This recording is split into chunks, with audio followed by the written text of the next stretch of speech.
Hi guys, అందరు బాగున్నారా? కమాన్, ఇంకా కార్తీక మాసం వచ్చేసిందంటే దీపాలు షురూ చేయవలసిందే. కార్తీక మాసం అంటేనే ఫస్ట్ గుర్తొచ్చే దీపాలు. ఎవరు ఎంత చిన్న పిల్లల్ని అడిగినా చెప్తారు దీపాలని. ఎంతైనా కార్తీక మాసం స్పెషల్ అబ్బా. కార్తీక మాసంలో ఎన్ని జరుగుతాయి చూడండి.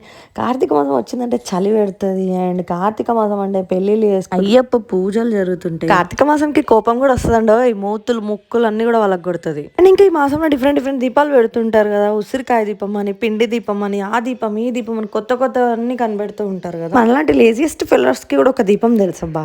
అదేంటో చెప్పుకోండి. కార్తీక దీపం. నాకు ఇంకో దీపం కూడా తెలుసు అనమాట, ఉసిరికాయ దీపం. యాక్చువల్గా నేను పెడతాను అనమాట ఎవ్రీ ఇయర్ అంటే అబ్బో ఏదో 10 సంవత్సరాల నుంచి కాదు, సో 2 years నుంచి పెడుతున్నా. This is my 2nd year. ఉసిరికాయ దీపం పెట్టడానికి కూడా చాలా వీడియోస్ చూస్తున్నారు. అసలు అన్ని కొత్త కొత్త టెక్నాలజీస్ లో పెడుతున్నారు అనమాట. దీపాలు కూడా అప్డేట్ అయిపోయాయి. నాకు ఏది దేవుడు ఇలానే చేయాలి అలానే చేయాలి ఇద్దే రూల్ అని ఎక్కడ ఎవ్వరు ఏది చెప్పలేదండి. ఏది ఉన్నా మనకి నచ్చినట్టుగా మన స్తోమతకి తగ్గినట్టుగా మనం దేవుడికి